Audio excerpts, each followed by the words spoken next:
এবং সুন্দর কাজ। এই কাজ তো সবাই করতে পারে না, এই কাজগুলো করতে পারার জন্য আলাদা একটা হৃদয় লাগে আমার মনে হয়। তো সেইটা আপনাদের অবশ্যই রয়েছে। আমি বলবো আমাদের বাচ্চাদের যে ওনার হাতে তুলে দিতে, ওদেরই তৈরি করা একটা সুন্দর উপহার। অনেক অনেক ধন্যবাদ। যদি কিছু বলেন আপনি এই মুহূর্তে।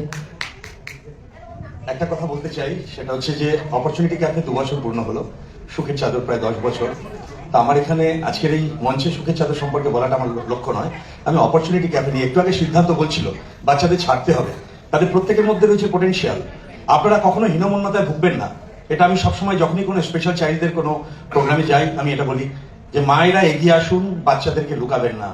তাদেরকে নিয়ে প্রত্যেকটা অনুষ্ঠানে যান, প্রত্যেকটা জায়গায় যান, তাদেরকে এক্সপোজ করুন, তাদের মধ্যে অপরচুনিটিটাকে বার করে আনুন। আমার মনে পড়ে আজকের থেকে যখন 1.5 বছর আগে প্রথম যাই অপরচুনিটি ক্যাফে, বন্ধু রিয়া স্পেশাল এডুকেটর, ওর আমন্ত্রণে যখন যাই, আমি দমদম রোডে ওই হনুমান মন্দিরের সামনে আমি খুঁজছিলাম কোথায় অপরচুনিটি ক্যাফে। আমি বাদিক দেখছি, ডান দিক দেখছি, আর ফোনে রিয়াকে বলছি রিয়া কোথায়, আমি তো খুঁজে পাচ্ছি না। বলছি উপরে দেখুন উপরে। আমি উপরে দেখছি, আরো উপরে পাচ্ছি না, আরো উপরে। সত্যি শেষে পেলাম যে, আর বুঝলাম যে অপরচুনিটি অনেক উপরে, অপরচুনিটি অনেক উপরে, এই বাচ্চাদের অপরচুনিটি অনেক উপরে। অপরচুনিটি ক্যাফে আজকে যে সুযোগটা এই বাচ্চাদেরকে তুলে দিয়েছে, বাচ্চাদেরকে স্বনির্ভর করে তুলছে। আমাদেরও স্বনির্ভর প্রকল্প আছে, আমরা দৃষ্টিহীনদের নিয়ে কাজ করছি, যারা ট্রেনে হকারি করে তাদেরকে নিয়ে। সেটা অন্য চ্যাপ্টার, সেটা নিয়ে আজকে আলোচনা করব না। তো আমার এটাই বলার, আমরা ভীষণভাবে কৃতজ্ঞ।